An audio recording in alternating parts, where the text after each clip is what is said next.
안녕하세요. 건강지킴이 닥터 MBC 정다윤입니다. 질환에 관한 다양한 궁금증 여러분의 입장에서 꼼꼼하게 짚어드리겠습니다. 닥터 MBC가 신년 특집으로 100세 시대 프로젝트 암정복 4부작을 마련했는데요. 그 첫 번째 시간으로 오늘의 주제는 췌장암입니다. 우리가 먹는 음식물을 분해하고 흡수를 도와주는 소화액을 분비하는 췌장은 우리 몸속 깊은 곳에 위치하고 있습니다. 그래서 췌장에 이상 소견이 생길 경우 특별한 증상이 나타나지 않아서 조기 진단이 어려운데요. 췌장암은 침묵의 암이라고 불릴 정도로 진단 후에 평균 생존 기간이 짧고 재발 가능성도 높은 편입니다. 그래서 오늘은 원광대학교 병원 췌장담도내과 김태현 교수와 함께 췌장암에 대해 자세히 알아보겠습니다.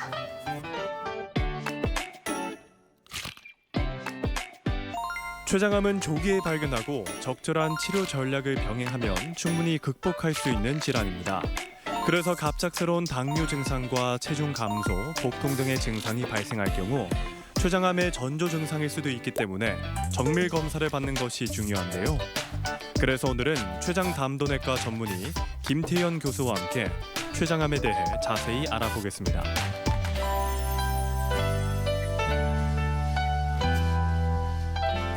네, 원장님 안녕하세요. 네, 안녕하세요. 이 췌장암, 암이 모두가 두려운 존재입니다만 이 췌장암을 가장 무서운 암으로 꼽더라고요. 네, 왜 그럴까요? 맞습니다.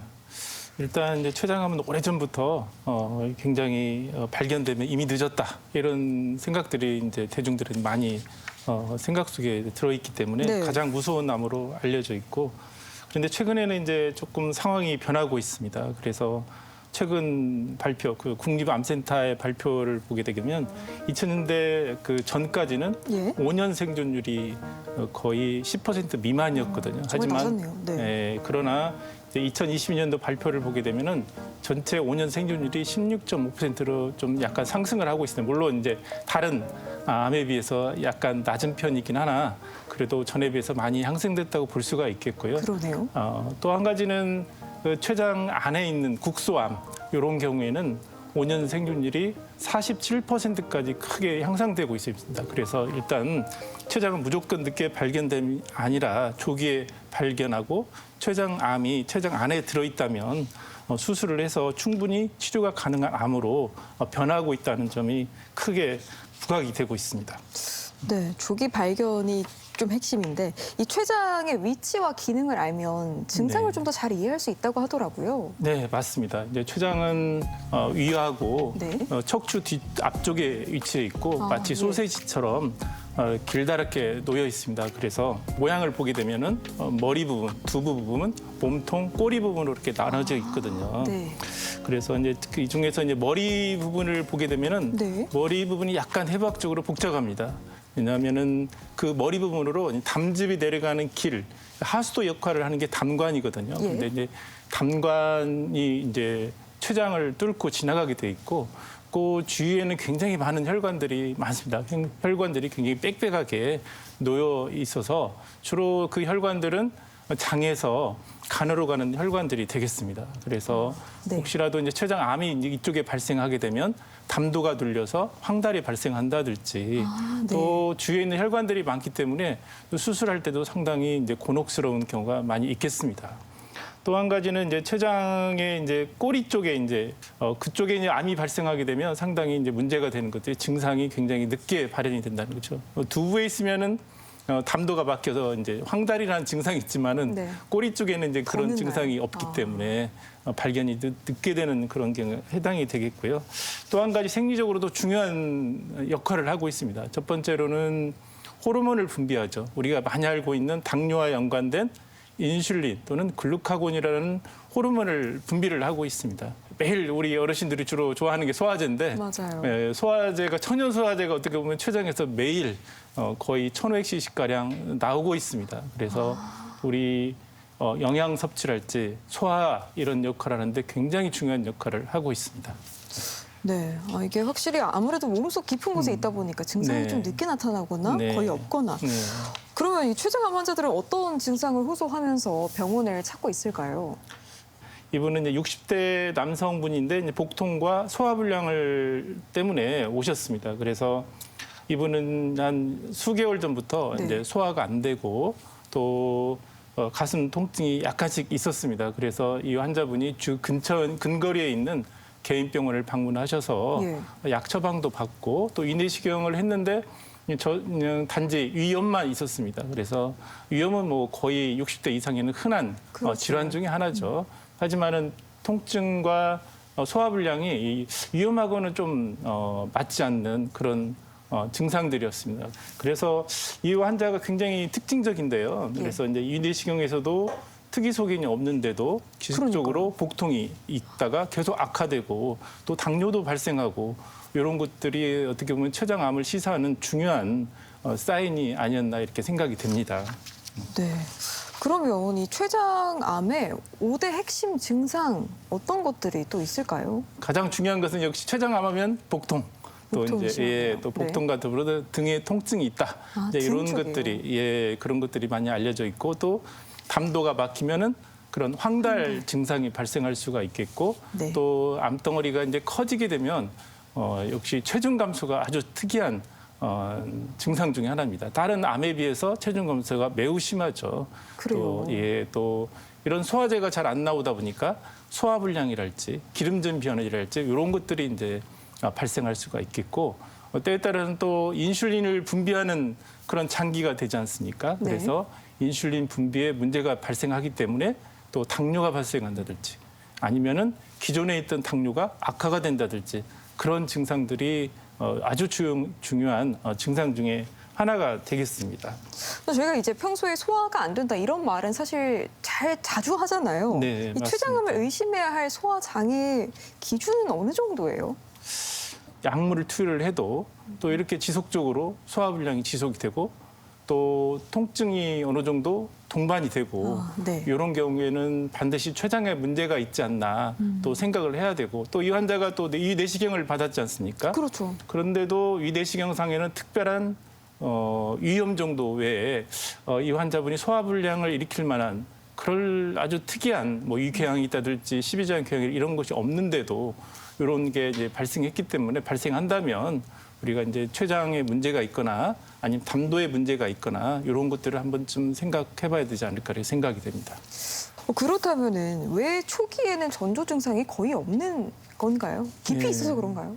네, 맞습니다. 이제 깊이 있기 때문에 좀 문제가 되기는 하는데요. 네. 우리가 이제 주변에 있는 장기를 아주 작은 사이즈, 뭐 1cm, 2cm 정도에서는 주변에 있는 장기를 건드지를 못해요. 그래서 통증이 이제 발생하는 게 굉장히 늦다는 점, 이런 것들이 되겠고, 또 이제 소화 효소랄지 인슐린이 많이 분비하는 장기이긴 하지만 종양이 어느 정도 많이 커져야 이런 소화 효소의 분비에 영향을 주기 때문에 그때서야 이제 소화불량이 나타난다든지 체중 감소가 나타난다든지 이런 게 발생을 할 수가 있기 때문에 우리가 췌장암이 췌장 안에 이렇게 국소적으로 있는 경우는 사실 증상이 없는 경우가 상당히 많습니다. 또 이제 또 췌장 꼬리 쪽에 있는 암 같은 경우에도 또 네. 췌장 안에만 있는 경우에는 또 증상이 거의 없기 때문에 췌장 예. 꼬리에 있는 암은 특히나 더 발견하기가 어려운 그런 부분이 있고요. 또 이제 전조 증상이 좀 사실은 없기도 하지만은 사실 네. 소화불량이라는 증상이 있을 수도 있는데 이 소화불량이라는 증상은 굉장히 많은 질환에도 나타날 맞아요. 수가 있어서 우리가 췌장에 문제가 있다고 생각하기는 조금 일반인들이 어렵죠. 좀 어려운 부분이 있어서 우리가 좀 발견하기 어려운 그런 부분이 아닌가 이렇게 판단이 됩니다. 네. 그러면 이제 증상이 나타나게 되면은 굉장히 좀 진행이 좀 많이 됐을 수도 있겠네요. 네, 맞습니다. 앞서 말씀해주신 환자의 경우처럼 새로운 당뇨 진단이 췌장암 진단에 좀 결정적인 힌트가 될 수 있을까요? 네, 맞습니다. 요즘 이제 관심 있게 보는 것이 당뇨의 발견입니다. 그래서 이렇게 새롭게 생긴 당뇨는 반드시 췌장암을 의심하는 중요한 힌트가 될 수 있거든요. 그래서 전구 증상이 없지만 췌장암을 의심하는 알람 사인을 제가 한번 정리를 해보자면 네. 이런 갑자기 당뇨가 발생한다든지 네. 당뇨가 악화된다든지 또는 급성 췌장염이 원인 없이 발생한다든지 이런 경우에도 우리가 꼭 췌장암의 발생을 의심을 해봐야 되겠고 물론 네. 제가 이제 새로운 당뇨를 굉장히 강조를 했지만 예. 그런 환자들 중에 사실 췌장암이 있는 경우는 그게 많지는 않습니다. 보통 우리가 통계적으로 0.8% 정도 발생한다고 돼 있어서 너무 걱정할 필요는 없겠으나 어쨌든 췌장암에 대해서 한 번 정도 생각해 볼 필요는 있겠습니다. 그렇죠. 조기에 예방하면 가장 좋으니까요. 췌장암이 의심되는 경우에는 어떤 검사를 통해서 진단을 하는지도 궁금합니다. 네, 맞습니다. 그래서 췌장암 의심을 가장 먼저 이제 저희들이 의료진들이 시행하는 것은 복부 CT가 되겠습니다. 이제 복부 CT도 우리 비조형 CT가 있고 또 조형 CT가 있거든요. 그래서 췌장을 잘 보려면 비조형 CT 가지고는 부족하고요. 그래서 조형제를 주입해서 촬영하는 정밀 췌장 CT가 있습니다. 이런 경우에는 췌장을 굉장히 아주 얇게 잘라서 췌장을 볼 수가 있습니다. 그런 정밀 조형 증강 CT라고 하는데요. 네. 이런 것들을 촬영을 하게 되겠고요. 보통 이제 2cm 이상의 췌장암 같은 경우는 CT에서 대부분 잘 관찰이 됩니다. 근데 이제 가끔씩 사이즈가 작은 경우는 놓치는 경우도 사실 있을 수가 있어서 이런 것들을 감안을 해야 되겠고 또 CT에서 종양이 보이더라도 이게 양성인지 악성인지 또 종양의 특징 이런 것들을 알기 위해서 추가적으로 MRI 검사를 이제 추가로 시행하기도 하고 또 필요에 따라서는 내시경 초음파라고 해서 이 내시경에 초음파가 달려 있거든요. 그래서 그 초음파 내시경을 위나 심장에 삽입을 하고 나서 가까이서 보는 그런 검사들을 시행할 수가 있겠습니다.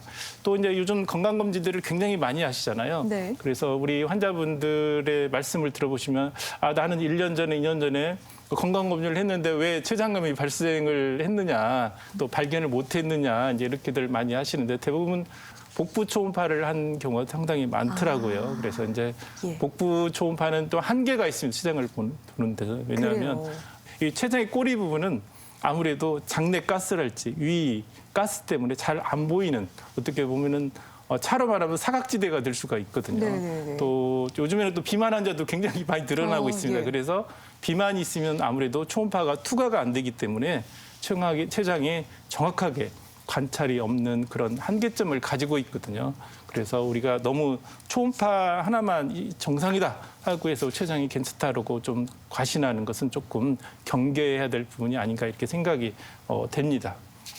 들으면 들을수록 참 어려운 질환이다라는 생각이 드는데 CT나 MRI를 찍었는데 거기서 뭐 혹이 보이지 않는데 암일 수 있나요? 네, 이제 가끔씩은 이제 뭐 많지는 않지만은 그런 경우가 있을 수가 있습니다. 그래서 제가 이제 한 증례를 가지고 나왔는데요. CT에서처럼 제가 원으로 그려진 거에서는 사실 종괴가 보이지 않았고, 그다음에 이제 오른쪽에 있는 그 그림에서는 약간 원 안에 보게 되면 췌즙이 지나간 길, 그 길이 약간 확장된 소견을 볼 수가 있습니다. 그래서 이런 걸 가지고 우리가 2차적 사인이라고 하거든요. 그런 것들을 유심히 볼 필요가 있겠고 다음 그림에서 보게 되면 제가 이제 간단하게 일러스트레이션을 그림을 그려봤습니다. 그래서 이런 작은 종괴가 있고 그 상부에 있는 췌관은 확장된 그런 소견이 보이고 이 환자 같은 경우는 잘 보이지 않았기 때문에 초음파 내시경을 시행을 했더니 이와 같이 초음파 내시경 검사, 초음파 소견에서 검게 보이는 원 안에 있는 부분이 종괴가 될 수 있거든요. 이것은 아마도 1cm 조금 못 되는 그런 정도의 종괴가 되겠고 결국은 우리가 외과 팀과 상의를 해서 수술을 했던 췌장 조직이 이와 같이 나왔던 거고 현재 5년이 지났지만 현재 재발 없이 잘 생활을 하고 계십니다. 그래서 굉장히 조기에 발견하는 것이 굉장히 중요한데 이런 2차적인 사인이 우리가 확인하는 것, 의료진도 굉장히 많이 신경을 써야 되겠고 또 우리 병원에 가셨을 때도 이런 2차적인 사인이 혹시 보이는지 또 의료진에게 또 질문을 해보는 것도 좋은 방법이 아닐까 이렇게 생각을 해볼 수가 있겠습니다. 췌장 조직 검사를 반드시 해야 한다고 하더라고요. 그 이유는 뭐예요? 물론 이제 모든 환자를 다 조직 검사를 할 필요는 없습니다. 하지만 조직 검사를 해서 암의 특징 또 암이 정말 악성도가 얼마가 되는지 이런 거를 우리가 살펴서 또 적절한 항암제를 선택하는데 어떤 지침이 될 수가 있거든요. 그래서 조직 검사를 보통 하게 되고요. MRI랄지 어떤 CT에서 전형적인 우리가 췌장암이라고 판단이 된다면 또 수술이 가능하다고 의료진들이 판단했을 때는 꼭 반드시 췌장의 조직 검사, 종괴에 대한 조직 검사를 하지 않고 바로 수술로 넘어가는 경우도 있을 수가 있겠습니다. 이 췌장암에 대해서 계속해서 이야기 나눠보고 있는데 췌장암이 발병하는 원인 그리고 특히나 위험한 고위험군은 어떤 사람들일까요? 네, 맞습니다. 이제 췌장암을 높일 수 있는 요인들, 위험 요인이랄까 이런 것들은 뭐 많이 알려진 것처럼 흡연이 대표적인 경우가 되겠습니다. 흡연은 어딜 가나. 예. 네. 그래서 뭐 간뿐만 아니라 췌장에도 아주 안 좋은 그런 위험한 요인이 되겠는데 네.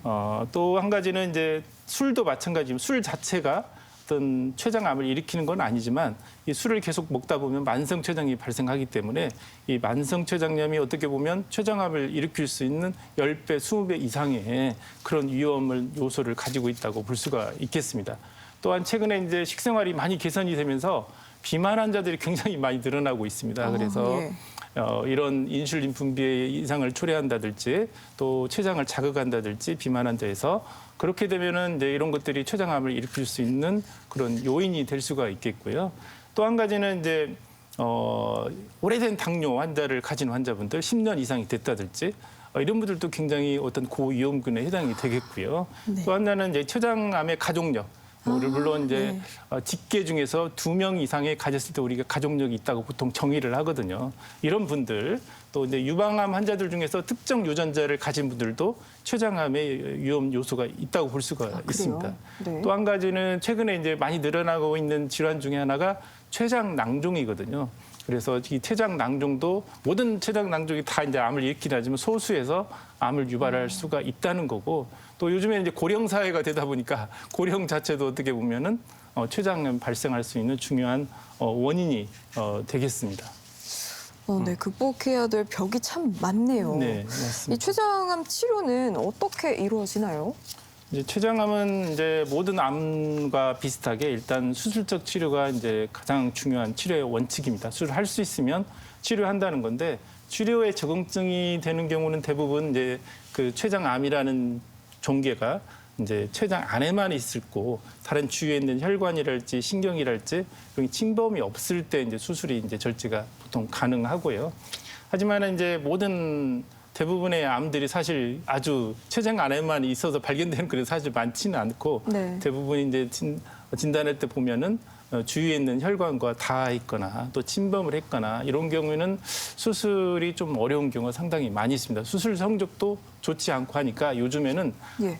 이 수술 전에 네. 항암제를 사용을 해서 암 크기를 줄여서 그 다음에 이제 수술을 진행하면 성적이 많이 좋아지고 있습니다. 그래서 어떻게 네. 보면은 서두에 제가 얘기했다시피 사전요법, 다시 말해서 선행 수술 전 항암요법을 해서 크기를 줄이고 수술을 했더니 좋아지더라. 그래서 이런 것 때문에 어떻게 보면 성적이 매우 향상되고 있습니다. 췌장암 수술 최근에 뭐 어떤 방법들로 진행이 되는지 쉽게 말해서 최근 트렌드 네. 무엇일까요? 네, 일단은 췌장암 수술은 이제 뭐 오래전부터 했던 대로 개복 수술이 아직도 많이 시행이 되고 있습니다. 그래서 어떻게 보면 시간도 많이 걸리고 하지만 이제 최근에는 상처 부위가 작고 또 회복이 빠른 복강경 수술이랄지 또는 또 로봇 수술이 많이 시행이 되고 있습니다. 그래서 향후에는 아마도 이 로봇 수술의 기술적인 면이 더욱 더 발전하게 되면 췌장암의 치료 성적이 좀 더 좋아질 거로 생각이 되고 또한 환자분들의 회복 능력도 굉장히 좋아질 걸로 생각이 돼서 앞으로 좀 기대가 되는 부분이 로봇 수술의 기술적인 진보가 상당히 환자들의 치료에 많이 도움이 되지 않을까 이제 기대를 하고 있습니다. 네. 기술이 빨리 발전을 했으면 좋겠네요. 췌장암 예방을 위한 생활 수칙이 있거나 뭐 조기 진단 방법을 정리하면 어떤 게 있을까요? 예, 이제 뭐 췌장암을 완전히 막을 수 있는 방법은 없지만 우리가 네. 위험을 줄이는 생활 습관은 분명히 있습니다. 그래서 뭐 다른 암도 마찬가지지만 결국은 금연 또 절주가 이제 가장 중요하겠고요. 예. 또 요즘에 이제 늘어나고 있는 비만, 뭐 지방간과도 연관될 수 있지만 이 비만이 지속이 되면 결국은 우리 몸에 있는 염증 분비물들이 많아져서 췌장에 영향을 주기 때문에 비만하지 않도록 항상 체력 관리를 한다든지 단 음식이랄지 이런 것들을 많이 절제하는 게 가장 중요하지 않을까 또 예방할 수 있는 지름길이 아닐까 생각이 되고요.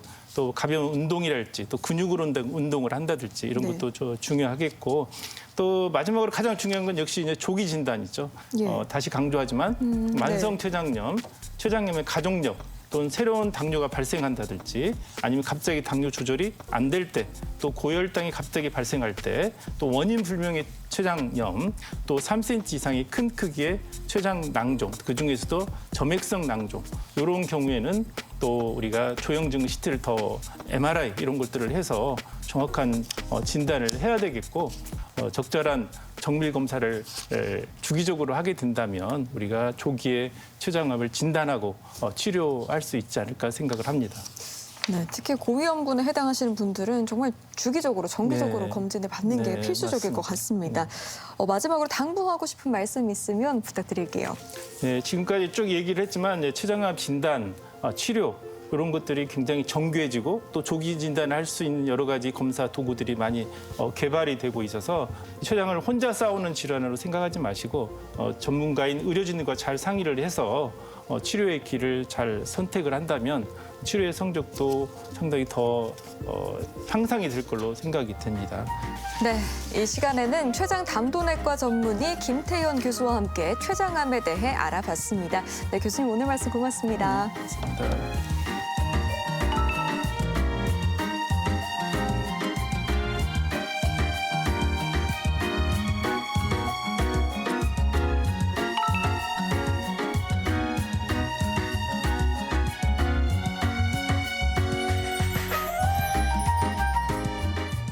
환경을 생각해서 사용한 텀블러, 잘못 관리하면 건강에는 더욱 좋지 않은 영향을 미칠 수가 있습니다. 보온병의 수명은 사용 빈도나 관리 상태에 따라 다르지만 일반적으로 6개월에서 최대 2년 정도라고 합니다. 그리고 겉보기에는 멀쩡해 보여도 사용 과정에서 금속 맛이 나거나 보온 기능이 급격히 떨어질 경우에는 즉시 교체를 하는 것이 세균 번식을 막을 수 있고요. 따뜻한 물이나 음료를 담아둔 채 오래 방치하지 말고 우유, 두유 같은 단백질 음료는 2시간 이내에 마시는 게 박테리아와 곰팡이의 번식을 예방할 수 있는 방법이라고 합니다. 그리고 이 밖에 건강과 관련해 궁금증이 있다면 전주 MBC 홈페이지에 질문 남겨주시기 바랍니다. 닥터 MBC가 여러분의 궁금증을 풀어드리겠습니다. 저희가 준비한 소식은 여기까지고요. 다음 주 이 시간에 다시 찾아뵙겠습니다. 고맙습니다.